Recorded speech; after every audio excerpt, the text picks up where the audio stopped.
Gawa tayo guys ng salata. Ayan, magduni siya guys. Then ang sauce natin, ano siya, bulgur, olive oil, and lemon juice. Ayan. Then meron tayong onion and tomato. Mix lang natin siya guys. Ayan.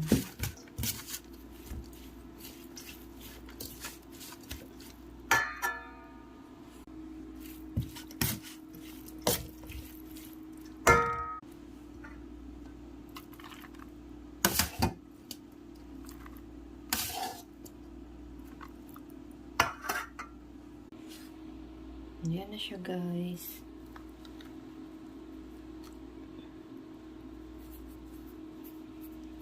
Yan ang ating salata for today. Magdunis.